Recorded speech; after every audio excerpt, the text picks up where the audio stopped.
अल्लाहुम्मा सल्ली अला मुहम्मदिन व अला आलि मुहम्मद। Dear students, practical based assessment और इसके हम ने अपना जो इसको प्रिपेयर करना है उसके लिए आज ये सबसे पहला लेक्चर गाइडलाइंस है। इन गाइडलाइंस की रोशनी में ही जब आप लोग लैब में जाकर परफॉर्म करेंगे तो आपने प्रेपरेशंस भी इन्हीं गाइडलाइंस की रोशनी में आपने करनी होंगी। और थ्रू आउट द सेशन आपने अपने प्रैक्टिकल्स को इन्हीं लाइंस पे समझना और लैब में परफॉर्म करके चेक करना होगा, जो आज की गाइडलाइन में आप लोगों को समझाई जाएंगी। तो डियर स्टूडेंट्स, आपके प्रैक्टिकल्स के टोटल मार्क्स तो 30 हैं, लेकिन इसके दो सेक्शंस होंगे, सेक्शन ए और सेक्शन बी। सेक्शन ए में आपसे 3 क्वेश्चंस किए जाएंगे। हर एक क्वेश्चन की वेटेज 6 मार्क्स की होगी। और सेक्शन ए अगर आप कंप्लीटली सही करते हैं तो आप 18 मार्क्स वहां से सिक्योर कर सकते हैं। तो आइए देखते हैं कि सेक्शन ए में कौन कौन से प्रैक्टिकल्स आपको तैयार करने होंगे। इसमें आपने डिटरमिन करनी है exact molarity of given solution of sulphuric acid. One by one जब हम सब प्रैक्टिकल डिस्कस करेंगे तो सबको अलग-अलग फिर हम समझेंगे। अभी जस्ट हम एक जनरल गाइडलाइन क्योंकि डिस्कस कर रहे हैं, तो हम तमाम लिस्ट पहले देखते हैं। फिर आपको सेकंड नंबर पर देखना होगा कि आपको एक सोडियम कार्बोनेट का सॉल्यूशन प्रोवाइड किया जाएगा। आपने इसकी परसेंटेज प्योरिटी चेक करनी होगी। फिर इसी तरह आपको डिटरमिन करना होगा कि ऑक्सैलिक एसिड के फार्मूला में कितने वाटर मॉलिक्यूल्स होते हैं। एंड इसी तरीके से आपको स्टैंडर्डाइज भी करना होगा पोटाशियम पर मैग्नेट को, और आप इसको टाइट्रेट करेंगे आयरन 2 के साथ। एंड इसी तरीके से आपको ऑक्सैलिक एसिड की स्ट्रेंथ भी डिटरमिन करनी होगी। तो जब हम one by one in practicals को करेंगे तो ये तमाम तरीके हम सीख जाएंगे। एंड इसी तरीके से एस्टिमेट करना होगा अमाउंट ऑफ आयोडीन जब हम टाइट्रेशन करेंगे आयोडोमेट्री की। एंड इसी तरीके से आपको आइडेंटिफाई करना होगा कुछ एनाइंस को, जिसमें sulphate, sulphide, carbonate, chloride, bromide, iodide and nitrate शामिल हैं। और इसी तरीके से आपको कुछ कैटाइंस को भी आइडेंटिफाई करना होगा। इसमें copper, ferrous, ferric, calcium, aluminium, chromium, zinc और अमोनियम आयन आपके सिलेबस में शामिल हैं। डियर स्टूडेंट्स, बी पार्ट जो है आपका 12 मार्क्स पर मुश्तमिल होगा। इसमें भी आपके 3 ही क्वेश्चन होंगे, और हर क्वेश्चन की जो वेटेज है वो 4 मार्क्स की होगी। तो इसमें जो प्रैक्टिकल्स आपको जिनमें से आ सकते हैं वो आपने जो प्रिपेयर करने होंगे, उसमें एक आइडोफॉर्म प्रिपेयर करना है। इसी तरह आइडेंटिफाई करना है एल्डिहाइड एंड केटोनिक ग्रुप्स को।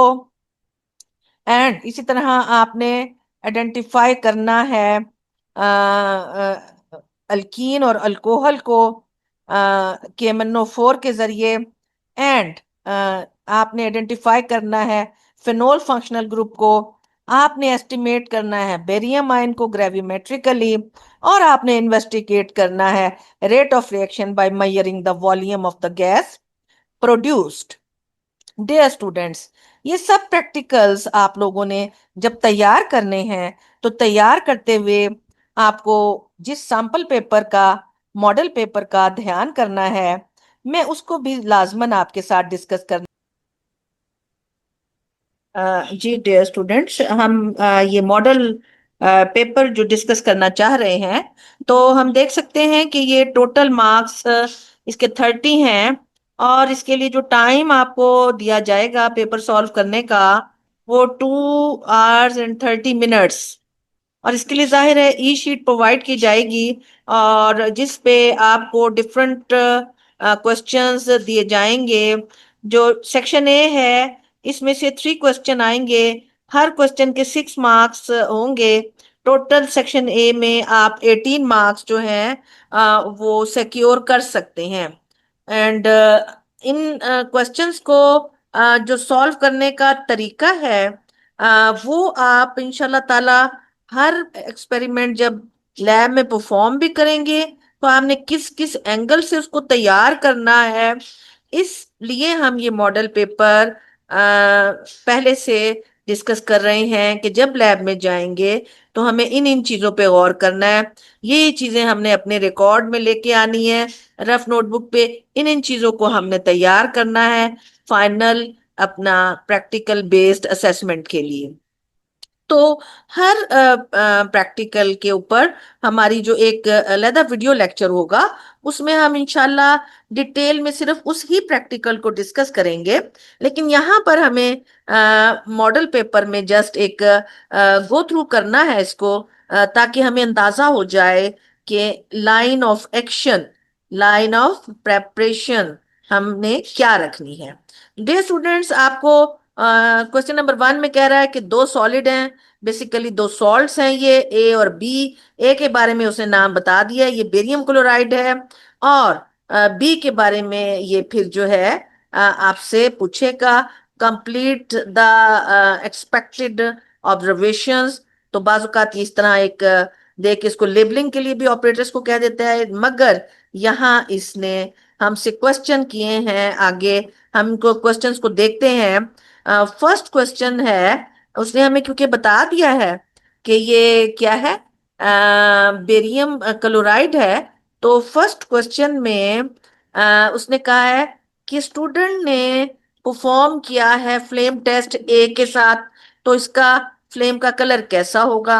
अब क्योंकि हमें पता है कि बेरियम का एप्पल ग्रीन ही होता है, क्योंकि उसने पहले बेरियम बता दिया तो हम समझ जाएंगे कि इसका फ्लेम टेस्ट एप्पल ग्रीन आएगा। सेकंड क्वेश्चन में कहता है कि ए के अंदर जब आपने पानी डालकर इसका सॉल्यूशन बना के दो हिस्से किए, तो आपने क्या किया, ए के एक हिस्से ए के सॉल्यूशन में, एक्वा सॉल्यूशन में आपने कुछ सिल्वर नाइट्रेट डालकर अमोनिया एक्वस डाला, तो क्या आपको यहाँ मिलेगा। क्योंकि आपको उसने ऑलरेडी बता दिया कि ये बेरियम क्लोराइड है।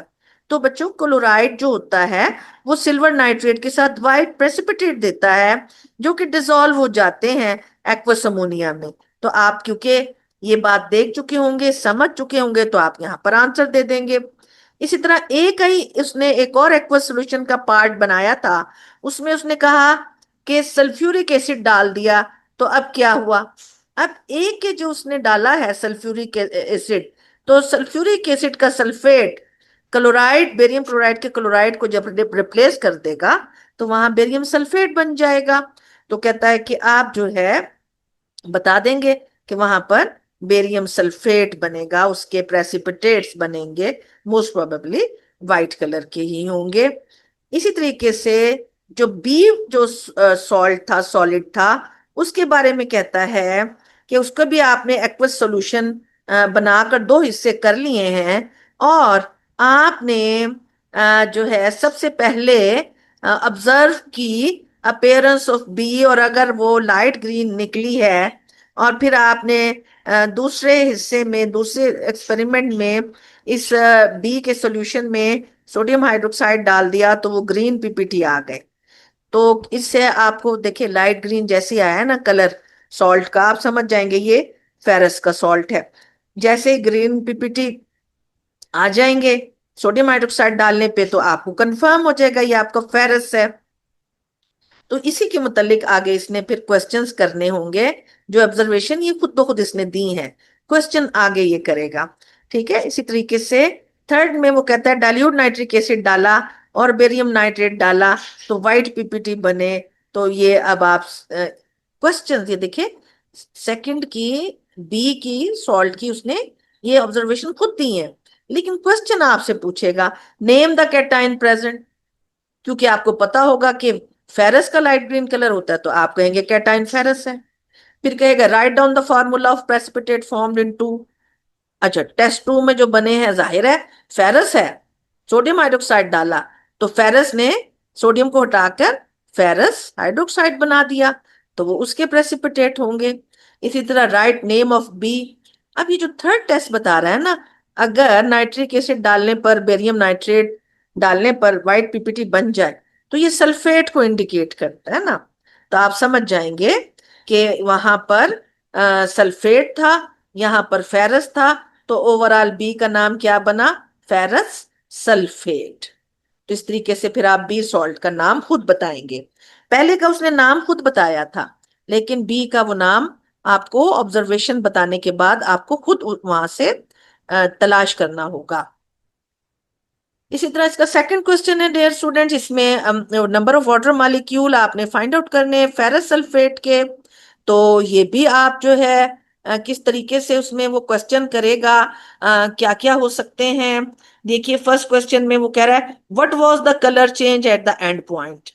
यानी ये प्रैक्टिकल जब आप परफॉर्म करेंगे इसका एंड पॉइंट क्या होगा, क्योंकि पोटाशियम परमैंगनेट है तो हमें पता है कि हमारा एंड पॉइंट क्या होगा? कलरलेस या लाइट पिंक इसको हम कह सकते हैं, ये कलरलेस। यानी ये इसका अपना वॉयलेट कलर जो है वो खत्म हो जाता है, तो हम कहेंगे कि इसका कलरलेस है एंड पॉइंट। बाज लोग इसको लाइट पिंक इसलिए लिख देते हैं कि वो बिल्कुल एंड में अभी हल्का सा पिंकिश होता है, बिल्कुल ना होने के बराबर। तो लेकिन असल में वो कलरलेस ही लिखना बेहतर होता है। अच्छा जी, इसी तरह नेक्स्ट क्वेश्चन जो है उसमें ये कहता है कि ये देखिए ये उस तीन टाइट्रेशंस हुई हैं, उसकी इनिशियल रीडिंग है और फाइनल रीडिंग है।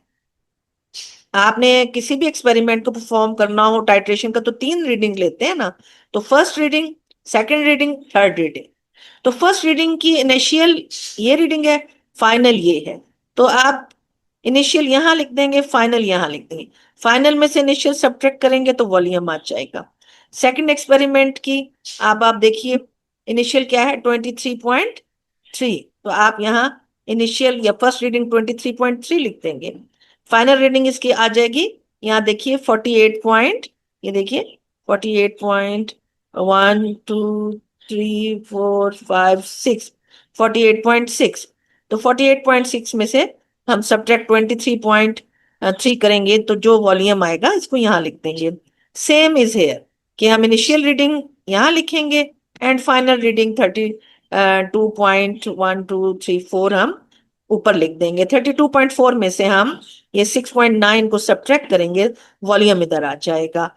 तो यहाँ पर 1 2 3 वॉल्यूम का एवरेज लेने के लिए हम तीनों वॉल्यूम्स को ऐड कर लेंगे और ऐड करके 3 से डिवाइड करेंगे तो हमारे पास इसका एवरेज वॉल्यूम आ जाएगा, वो हम लिख देंगे। तो ये देखिए सब गिवन है डाटा, लेकिन सिर्फ वही स्टूडेंट कर सकेंगे जिन्होंने ध्यान से अपना एक्सपेरिमेंट परफॉर्म लैब में किए हुए होंगे और समझा हुआ होगा प्रैक्टिकल को। अदरवाइज जो है वो इतना आसान काम भी वो नहीं कर पाएंगे। तो इसी तरीके से क्वेश्चन नंबर जो 2 है उसमें वो मोलैरिटी कैलकुलेट करने को कह रहा है। तो ये हम इंशाल्लाह इस एक्सपेरिमेंट को जब हम अलहदा से इसका वीडियो लेक्चर लेंगे तो उसमें हम देखेंगे कि मोलैरिटी कैसे कैलकुलेट की जाती है। इसी तरीके से फिर ये डी ऑप्शन में, डी क्वेश्चन में आप देखिए ये क्या कहता है कि आपने कैलकुलेट करनी है वैल्यू ऑफ एक्स। ये भी हम फाइंड आउट कर लेंगे जब हम अपना ये ही प्रैक्टिकल करेंगे, इसकी कैलकुलेशन समझेंगे तो हम आराम से इसकी वैल्यूज कैलकुलेट करेंगे, बता सकेंगे। क्वेश्चन नंबर 3 भी इसी तरह आइडोमेट्री, ये भी एक टाइट्रेशन है। इसमें आप ये देखिए पीछे इसने इक्वेशन दे दी थी, यहाँ आप कह रहे हैं right balanced equation for the reaction between iodine and sodium thiosulphate, यानी बैलेंस इक्वेशन भी मांग सकता है। इसी तरीके से इंडिकेटर यूज्ड का नाम भी मांग सकता है, ठीक है। और उसमें जो कलर चेंज है उसका भी देखिए 2 नंबर का इकट्ठा क्वेश्चन आ गया कि एंड पॉइंट क्या होगा, इंडिकेटर क्या होगा, एंड पॉइंट क्या होगा। इसी तरह सोडियम थायोसल्फेट के कितने मोल्स इस्तेमाल हुए हैं ये भी पूछ सकता है। तो डियर स्टूडेंट्स वो किसी स्टेप पे भी आपसे कोई क्वेश्चन पूछ के वो आपको नंबर देगा, मगर आप तभी उसको कर सकेंगे अगर लैब में आपने बहुत केयरफुली ये प्रैक्टिकल परफॉर्म किए हुए होंगे। इसी तरीके से आप ये देखिए कि बी पार्ट में से भी आपको 3 ही क्वेश्चन आने हैं और 4 मार्क्स का एक क्वेश्चन होगा। तो लाइक ये क्या है, आपसे पूछ सकता है आइडोफॉर्म बनाने के लिए कौन कौन से केमिकल चाहिए और उसके लिए क्या इक्वेशन होगी। एक एक नंबर दोनों का हो गया। इसी तरह आइडेंटिफिकेशन ऑफ फिनोल के बारे में पूछ सकता है कि कैसे आइडेंटिफाई करेंगे, केमिकल इक्वेशन लिखें, तो ये इसके मार्क्स 1+1 हो गए। इसी तरह एक्सप्लेन करने को मांग सकता है कि एल्डिहाइड एंड कीटोन्स वगैरह को कैसे हम आइडेंटिफाई करते हैं, और कौन कौन सी केमिकल इक्वेशंस इसमें इन्वॉल्व होती हैं इन टेस्टों में, जैसे टॉलरेंस टेस्ट वगैरह की आपने फेलिंग सोल्यूशन की पढ़ी भी हुई है इक्वेशन फर्स्ट ईयर में। तो डियर स्टूडेंट्स, ये सब चीजें बहुत ही आसान हो जाएंगी अगर आप नंबर 1 लैब में जब जाएंगे तो आप अपना काम सारे का सारा बहुत अच्छा ध्यान से करेंगे, रफ नोटबुक्स पे रिकॉर्ड करेंगे, और इंशाल्लाह ताला इन तमाम प्रैक्टिकल्स की अलग-अलग वीडियो लेक्चर्स भी मैं आपको प्रोवाइड कर दूंगी ताकि आप सब स्टूडेंट्स बहुत अच्छे मार्क्स गेन कर सकें। इनका बी पार्ट है नंबर 5 के, describe the setup required for to measure the rate of reaction by collecting the volume of gas produced. Draw a diagram and label the operators used. तो ये भी जब हम पढ़ लेंगे, सीख लेंगे, तो हमारे लिए डिफिकल्ट नहीं होगा कि हम इसको यहाँ पर ड्रा भी कर देंगे और इसको लेबल भी कर देंगे। इसी तरह जो लास्ट क्वेश्चन नंबर 6 है, ये क्वेश्चन है, student performed an experiment to test for the presence of an organic compound that can be oxidised using acidified potassium permanganate. तो what color change in KMnO4 shows that a compound can be oxidized? तो जब KMnO4 जो है इसमें मैग्नीज+7 oxidation state में होता है, जब ये +2 ऑक्सीडेशन स्टेट में चला जाता है तो कलरलेस हो जाता है। तो हम देखेंगे कि जब ये किसी चीज को ऑक्सीडाइज करता है तो खुद रिड्यूस हो जाता है और इसकी कलर जो है वो कलरलेस हो जाता है। इसी तरह name one organic compound that can be detected using this test. तो हम जो है बहुत से ऐसे कंपाउंड हैं जो ऑक्सीडाइज हो जाते हैं KMnO4 की मौजूदगी में। अल्कोहल्स भी ऑक्सीडाइज हो जाते हैं इनटू एल्डिहाइड, एल्डिहाइड भी ऑक्सीडाइज हो सकते हैं इनटू एसिड, तो हम वो सब बता देंगे। सिमिलरली हम how does the oxidation state of manganese changes, तो हम बता देंगे कि +7 से +2 हो गई है।